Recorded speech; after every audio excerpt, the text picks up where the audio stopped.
Assalamualaikum warahmatullahi wabarakatuh. Saya Mira Yuli dari Ekonomi Syariah kelas 2C, kelompok 12 ingin mempresentasikan hubungan Pancasila dengan pembukaan Undang-Undang Dasar 1945. Hubungan Pancasila dengan pembukaan Undang-Undang Dasar 1945 ada 3 hal yang saya bahas di sini. Yang pertama itu ada Pancasila, kedua ada pembukaan Undang-Undang Dasar 1945, dan yang terakhir adakah hubungan timbal balik. Apa itu Pancasila? Ya mungkin kalian sudah tahu Pancasila ya. Jadi Pancasila itu merupakan dasar negara Indonesia, dijadikan landasan atau pijakan yang memberikan kekuatan untuk berdirinya suatu negara. Pancasila adalah sumber dari segala sumber hukum, dan seluruh penyelenggaraan pemerintah Indonesia harus berdasarkan Pancasila. Pancasila juga sebagai dasar negara mempunyai hubungan sangat erat dengan Undang-Undang Dasar 1945. Terdapat 4 pokok pikiran yang menjadi cita-cita hukum di Indonesia. Yang pertama itu ada negara persatuan, yaitu negara melindungi segenap bangsa Indonesia dan seluruh tumpah darah Indonesia. Kedua, ada keadilan sosial, yaitu negara hendak mewujudkan keadilan sosial bagi seluruh rakyat Indonesia. Yang ketiga, kedaulatan rakyat, yaitu negara berkedaulatan rakyat berdasarkan atas kerakyatan atau perwakilan.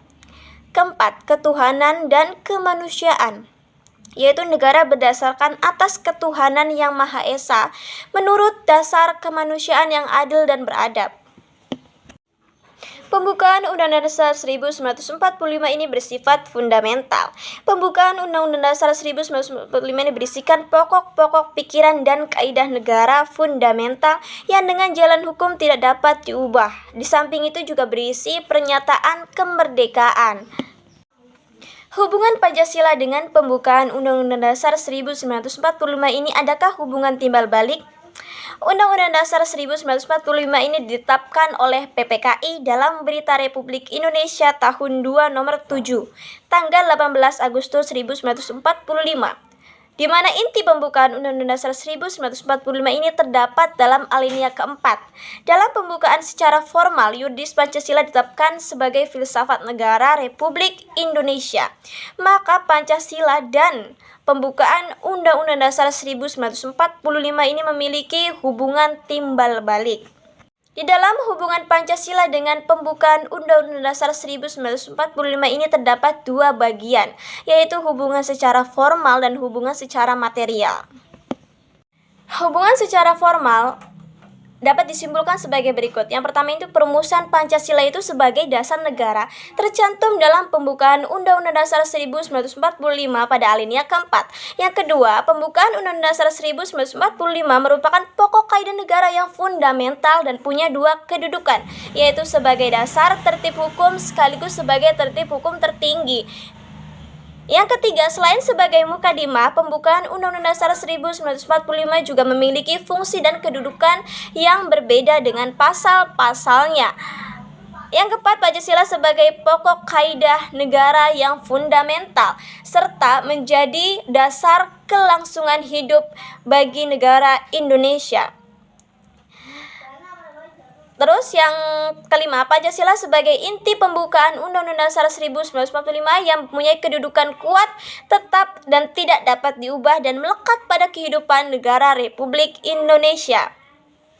Selanjutnya ada hubungan secara material ya. Berdasarkan kronologi sejarahnya, materi Pancasila dirumuskan terlebih dahulu sebagai dasar negara dalam rapat BPUPKI. Setelah itu baru disusul dengan pembukaan Undang-Undang Dasar 1945.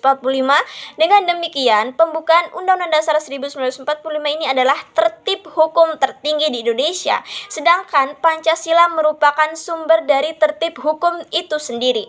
Pembukaan Undang-Undang Dasar 1945 adalah pokok kaidah negara yang fundamental dengan Pancasila sebagai inti sarinya. Nah, adakah hubungan timbal balik antara Pancasila dengan pembukaan Undang-Undang Dasar 1945? Yang pertama itu kalau formal ya, rumusan Pancasila terdapat di dalam pembukaan Undang-Undang Dasar 1945. Terus inti pembukaannya itu ada Pancasila mempunyai hakikat, sifat, dan kedudukan sebagai pokok kaidah negara yang fundamental. Sedangkan kalau material itu yang pertama pembukaan Undang-Undang Dasar 1945 itu sebagai tata tertib hukum tertinggi. Yang kedua Pancasila sebagai sumber tertib hukum Indonesia, meliputi sumber nilai, materi, dan sumber bentuk sifat. Ada beberapa pertanyaan dari teman-teman nih, mengapa pembukaan Undang-Undang Dasar 1945 ini tidak dapat dirubah oleh siapapun ya, termasuk MPR gitu. Kenapa gitu? Ketika melakukan amandemen ini, Undang-Undang Dasar 1945 ini terdapat kesepakatan ya bahwa pembukaan Undang-Undang Dasar 1945 ini tidak boleh dirubah karena berisi Pancasila, yaitu penjelasan pasal-pasal Undang-Undang Dasar menjadi batang tubuh. Perubahan Undang-Undang Dasar ini dilakukan secara adendum, tidak menghilangkan rumus aslinya gitu. Rumus asli dari Undang-Undang Dasar 1945 ini.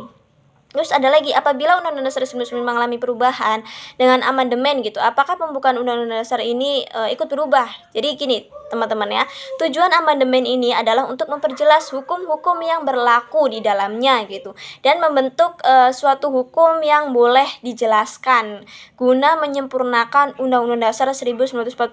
Jadi meskipun Undang-Undang Dasar 1945 ini sudah diamandemenkan sebanyak 4 kali ya, tapi bagian pembukaannya itu tidak mengalami perubahan sama sekali gitu. Nah, jadi kesimpulan dari materi yang saya sampaikan ini bahwa Pancasila ini merupakan dasar negara. Indonesia dijadikan landasan atau pijakan yang memberikan kekuatan untuk berdirinya suatu negara ya. Jadi pembukaan Undang-Undang Dasar 1945 ini bersifat fundamental, berisi pokok-pokok pikiran dan kaidah negara fundamental. Nah, terdapat juga hubungan Pancasila dengan pembukaan Undang-Undang Dasar 1945 ini terbagi menjadi dua, yaitu hubungan secara material, hubungan secara formal gitu. Dan ada